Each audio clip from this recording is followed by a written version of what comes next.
Jadi ini ya, jadi apa mengapa Anies mendapat exposure yang luas itu, Bro bisa jelaskan itu ya, banyak dari perspektif sebagai wartawan senior. Hah? Yang kedua mungkin ditambah. Anies itu bisa memberi konteks. Jadi Iya, pada waktu desak Anies di iya. Maluku, saya lupa di Atambua barangkali ya. Terus dia bertemu dengan seorang dokter di pedalaman yang mengatakan saya dokter sendiri di satu kabupaten Hmm. dan saya nggak bisa pegang semua pasien itu karena luasnya cakupan.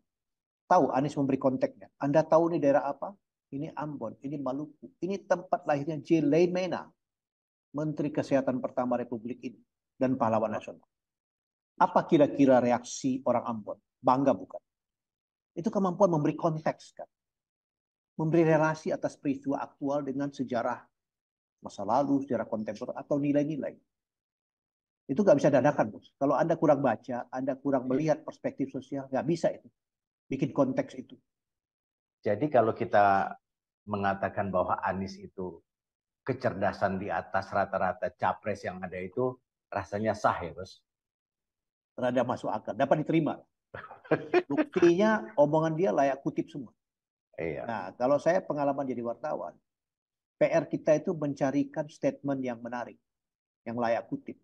Nah, kalau ketemu dia, kita enak kerjanya. Yang repot kita ketemu orang omongnya muter-muter, tapi kita nggak tahu substansinya. Dengan Adi sebenarnya gampang. Kita dengar dia ngomong aja, kita udah tahu. Oh, ini judulnya ini. Leadnya seperti Kira-kira pertanyaan gue begini, Mas. Ada nggak capres yang kira-kira seperti itu, Mas? untuk kondisi sekarang belum ada. Oh. Kondisi sekarang belum ada. Untuk Bukan kalau bicara yang mutar-mutar jawabannya itu loh. Kita nanya apa, jawabannya apa, itu ada nggak? ada.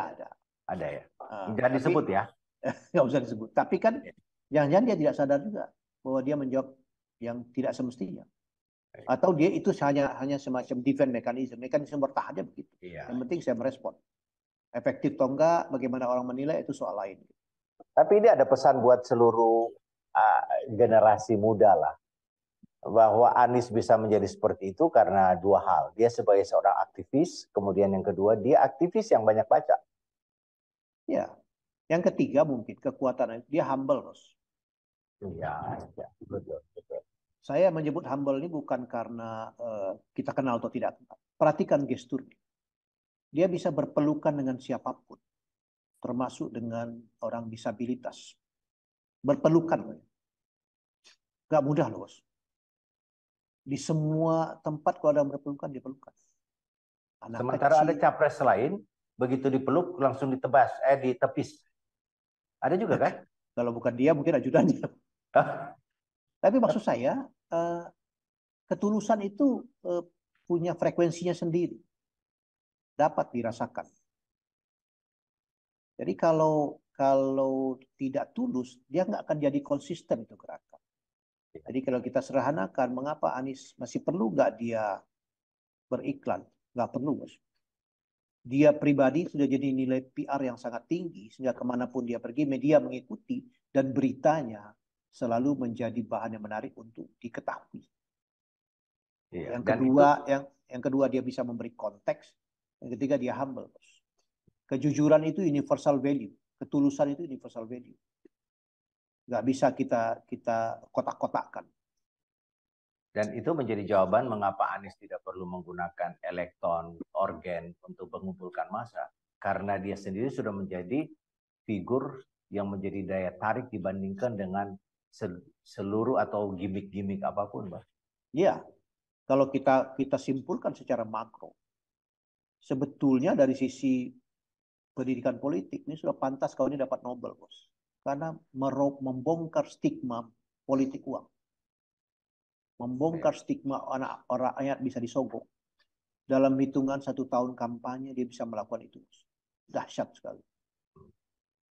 Bayangkan, terbayang nggak bro 2 tahun lalu bahwa politik kita akan begini? Saya nggak terbayang. Saya tidak bisa membayangkan bahwa orang datang berkampanye tangan kosong, nggak ada hiburannya, orang datang. Luar biasa orang ini bisa menjelaskan itu dan meluas. Ini kan skalanya bukan kota, bukan provinsi, skalanya republik. Nggak mudah itu. Membongkar satu kebiasaan yang sudah mapan.